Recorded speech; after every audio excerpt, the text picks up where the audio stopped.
বালুরঘাটে জলাশয় সংকট, পরিবেশ বিপদের মুখে।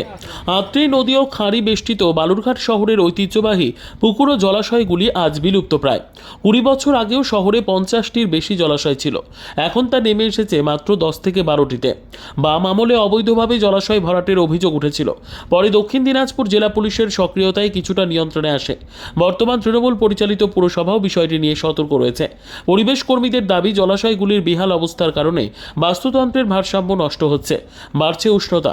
সাম্প্রতিক সমীক্ষায় দেখা গিয়েছে গত 20 বছরে শহরের জলাভূমি 15% কমেছে। বেলতলা পার্ক, 3.5 নম্বর মোড়, রামকৃষ্ণ পল্লী ক্লাব সংলগ্ন এলাকা সহ একাধিক জলাশয় অবিলম্বে সংস্কারের দাবি উঠেছে। পৌরসভার এমআইসি বোর্ডের সদস্য বিপুল কান্তি ঘোষ জানান, পুকুর ভরাটের কোনো বেআইনি কাজ বরদাস্ত করা হবে না। অভিযোগ পেলেই প্রশাসন দ্রুত ব্যবস্থা নিচ্ছে। দমকল আধিকারিক শিবানন্দ বর্মন জানান, জলাশয়ের সংকট অগ্নিকাণ্ডের সময় বড় সমস্যা তৈরি করছে। পরিবেশপ্রেমী সংগঠনগুলির দাবি, জরুরি ভিত্তিতে শহরের জলাভূমি ও খাঁড়ি সংস্কার করে সুরক্ষা নিশ্চিত করা হোক। জলাভূমিকে বলা হয় প্রকৃতির কিডনি। আমরা যবে থেকে পরিবেশের কাজ শুরু করেছি তবে থেকে জলাভূমি রক্ষার ব্যাপারে আমরা সচেষ্ট। বালুরঘাটে সত্যিই আমরা সমীক্ষা চালিয়ে দেখেছি যে গত 20 থেকে 30 বছরে অন্তত 10 থেকে 15% জলাভূমি হারিয়ে গিয়েছে। তার মধ্যে বেশ কিছু জায়গায় বাড়ি হয়েছে, বেশ কিছু জায়গায় আবাসন হয়েছে। তো ফলে এটা খুবই উদ্বেগের, কেননা বালুরঘাট শহর ক্রমশ হিট আইল্যান্ড হিসেবে তৈরি হচ্ছে, আর উষ্ণতা নিয়ন্ত্রণে এই জলাভূমিগুলোর একটা গুরুত্বপূর্ণ ভূমিকা আছে। সেই দিক থেকে তাকিয়ে এটা খুবই চিন্তার। তো পরিবেশ সংগঠন হিসেবে আমরা সচেতনতা বৃদ্ধি করবার চেষ্টা করি, মানুষকে বোঝানোর চেষ্টা করি, তবে আমাদের এখনও অনেক পথ হাঁটতে হবে। কিছুদিন আগে বালুরঘাট পৌরসভা একটা উদ্যোগ গ্রহণ করেছে, তাকে সাধুবাদ জানাই। তার সঙ্গে সঙ্গে আমরা যেটা এর আগেও বলেছি সেটা হচ্ছে ওয়েটল্যান্ড ম্যাপিং, জলাভূমি ম্যাপিংটা খুব জরুরি। যে আমাদের শহরে কতগুলো জলা ছিল, বর্তমানে কটা আছে, তার বর্তমান পরিস্থিতি কী, এবং কী ভাবে পদ্ধতি বা উদ্যোগ গ্রহণ করলে তাকে রক্ষা করা যাবে। এই সমস্ত পদ্ধতির প্রথম ধাপ হচ্ছে ওয়েটল্যান্ড ম্যাপিং বা জলাভূমি ম্যাপিং। এ দিয়েই শুরু হোক। বরাবরই তো দাবি রাখি, আবেদন জানাই, জলাশয়গুলো নোংরা হয়ে গেলে আবেদন জানাই, জলাশয়গুলোকে চিহ্নিত করার আবেদন জানাই, এর আগেও জানিয়েছি।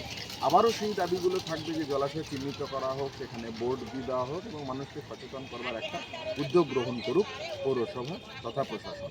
পৌরসভা এই বিষয়ে আমরা সবসময় সচেতন এবং নাগরিক পরিষেবা দেওয়ার ক্ষেত্রে আমরা সবসময় সচেতন, এবং আমি এটা আপনাদের মধ্য দিয়ে সমগ্র বালুরঘাটবাসীকে, শিক্ষিত বালুরঘাটবাসীকে, সমাজ সচেতন বালুরঘাটবাসীকে আমি অবহিত করতে চাই যে এটা শুধুমাত্র প্রশাসনিক বালুরঘাট পৌরসভা বা প্রশাসনের একার হাতে এটা সম্পূর্ণ নির্ভর করবে না।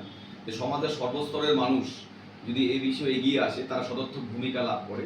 যদি এরকম দেখা যায় যে পার্শ্ববর্তী কোনো স্থানে যেটা জলাভূমি হয়ে আছে বা সেখানে হয়তো বৃষ্টির জল বা বিভিন্ন জল ওখানে স্ট্যাগন্যান্ট হয় বা দীর্ঘদিন ধরে হয়ে আসছে, সেই জলাভূমিগুলো আমাদের একটা সম্পদ।